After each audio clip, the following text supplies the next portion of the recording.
Quand on songe à reprendre une entreprise, il y a forcément une question qui brûle les lèvres. Combien vaut-elle vraiment? Eh bien, on va voir ensemble que la réponse est beaucoup plus subtile qu'un simple prix affiché sur une étiquette. Le prix affiché, c'est souvent juste la partie visible de l'iceberg. Est-ce qu'il reflète la santé réelle de l'entreprise, son potentiel de croissance? Pas toujours. Et c'est justement cet écart, ce fossé entre le prix demandé et la valeur réelle qu'on va aller creuser ensemble. D'un côté, on a le prix affiché. Il est souvent, disons, un peu gonflé par l'affect, l'attachement du vendeur à son bébé. Et de l'autre, on a la valeur réelle, elle, basée sur des faits, des chiffres, des données froides et objectives. La mission, si on l'accepte, c'est de passer de l'un à l'autre, de naviguer de l'émotionnel au rationnel. Pour faire ça, il va falloir se transformer en véritable détective privé. L'objectif, c'est de rassembler tous les indices, toutes les preuves pour déterminer la juste valeur d'une entreprise. Et à la fin, bien sûr, prendre la bonne décision. Une décision éclairée, sans regret. Alors, on entre dans le vif du sujet. Première étape de cette enquête. Il faut bien comprendre que l'évaluation, ce n'est pas juste un truc pour négocier le prix à la baisse. Non, c'est bien plus que ça. C'est un outil de décision stratégique. C'est un peu le moment de vérité en fait. L'évaluation, elle doit d'abord répondre à une question toute simple. Feu vert, on continue, ou feu rouge, on arrête tout. C'est le premier filtre. Une bonne analyse peut éviter de s'engager dans une voie qui serait en fait une impasse. Bon alors, quels sont les outils dans la boîte de notre détective? Il y en a 3 principaux. Attention, utilisés tout seuls, ils sont imparfaits, ils ont leurs limites. Mais quand on les combine, là, ça permet de dresser un portrait robot vraiment très précis de la valeur de l'entreprise. La première approche, c'est l'approche patrimoniale. C'est la plus concrète. On fait l'inventaire de tout ce que l'entreprise possède physiquement, les murs, les machines, les stocks, et on soustrait les dettes. C'est factuel, c'est rassurant, mais le gros bémol, c'est que ça ne nous dit absolument rien sur l'avenir, sur son potentiel. La deuxième approche, c'est un peu la boule de cristal. On se projette sur la rentabilité future. On essaie d'estimer combien de cash l'entreprise va être capable de générer dans les années à venir. C'est super puissant pour évaluer le potentiel, mais il faut rester prudent. Les prédictions, même les plus solides, ça reste des prédictions.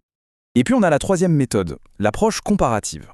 Là c'est simple, le nom dit tout, on va comparer l'entreprise à des sociétés similaires qui ont été vendues récemment dans le même secteur. C'est une excellente référence de marché, c'est très utile, mais là aussi, petit bémol, chaque entreprise est unique. Et cette méthode peut parfois gommer des spécificités qui sont pourtant cruciales. Donc si on résume, on a 3 angles de vue différents. Le patrimoine, pour ce qui est tangible, le concret, la rentabilité pour le potentiel futur, et la comparaison pour se situer par rapport au marché. La clé du succès, le vrai secret, c'est de ne jamais se fier à un seul de ces outils.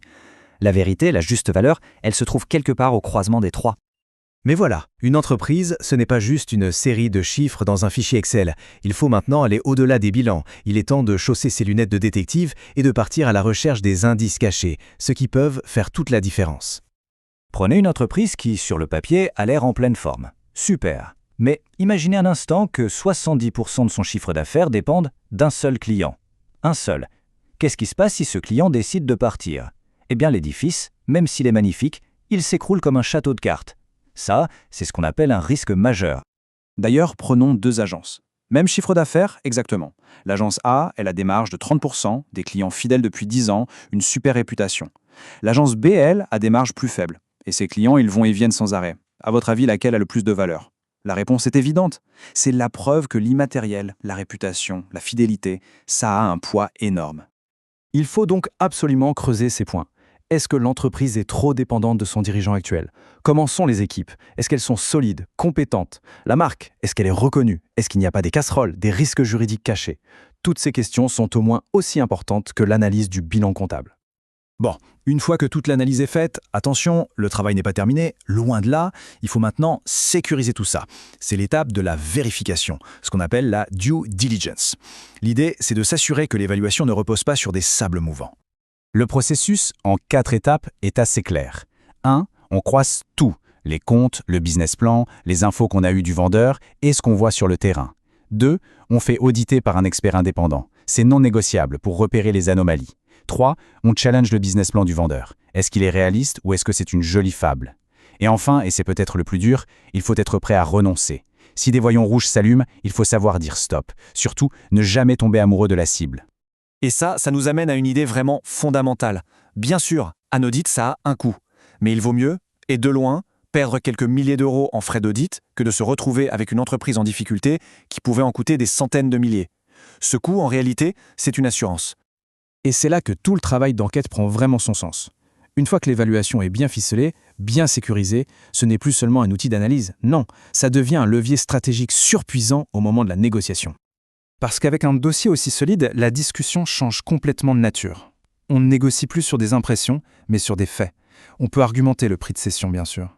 Mais on peut aussi structurer l'accord de manière intelligente. Les modalités de paiement, les garanties d'actifs et de passifs. Et en plus, un dossier comme ça rassure énormément les banques pour obtenir un financement. Finalement, s'il y a une chose à retenir, c'est peut-être celle-ci. Évaluer une entreprise, ce n'est pas juste une formalité administrative avant de signer le chèque. C'est beaucoup plus profond que ça. C'est en fait le tout premier acte de management. C'est le moment où l'on comprend en profondeur les rouages, les forces, les faiblesses. Évaluer une entreprise, c'est déjà commencer à la diriger. Une reprise réussie, ça commence toujours par une évaluation lucide.